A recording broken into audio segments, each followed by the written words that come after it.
For today's menu guys is creamy tuna and spinach pasta. Sa murang halaga guys, makakagawa ka na ng napakasarap na penny pasta at napakadali pang gawin. Tara guys, samahan nyo akong gawin.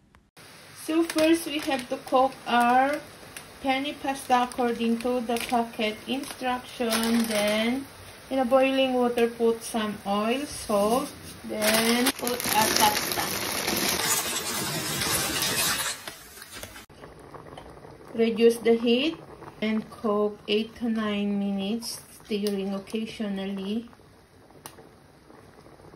So, para sa sauce natin, meron tayo ditong tuna, cherry tomatoes, garlic, onion, and spinach. So, hiwain muna natin yung mga bawang at sibuyas and cherry tomatoes. Hiwain ng maliliit.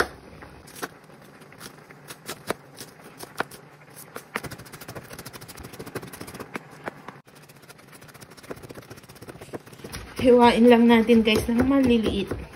Hiwain naman natin ang cherry tomatoes ng half.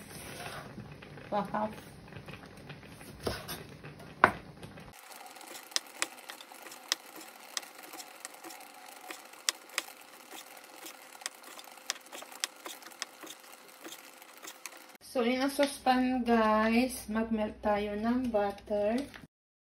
Dagdagan ng kunting mantika. So, hayaan lang nating mag-melt guys. Then, pwede na nating idagdag yung bawang at sibuyas. So, gisahin lang natin guys hanggang lumabas ang aroma ng bawang at sibuyas.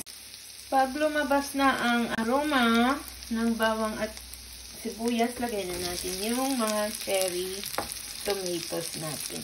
Then, haluin. At idagdag na rin yung tuna. Hindi ko na tinanggal yung sabaw guys, kasi pampadagdag lasa na rin. So, igisa lang natin guys.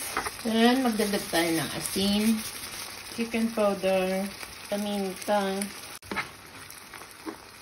So, idagdag na natin ang all-purpose cream natin. Magdagdag rin tayo ng 1 cup ng full cream milk. So, hintayin lang nating lumapot ng bahagya guys. Then, magdagdag rin tayo mamaya ng cheese. Grated cheese. So, malapot na guys. Magdagdag pa tayo ng grated cheese. Then, yung spinach. So, hayaan lang natin maluto ng bahagya.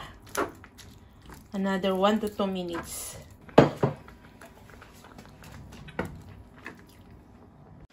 So, okay na ang ating sauce guys. Idagdag na lang natin sa ating pasta.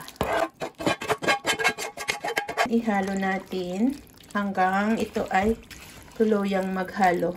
Ang pasta at ating sauce. Very creamy. Creamy and yummy. In my tummy. This is it guys. Sana namang napakasarap at napakadaling gawin na pasta recipe. So let's scoop it in a plate, then serve while it's hot. My creamy tuna spinach penny pasta. This is it guys. Thank you for always watching. Follow for more.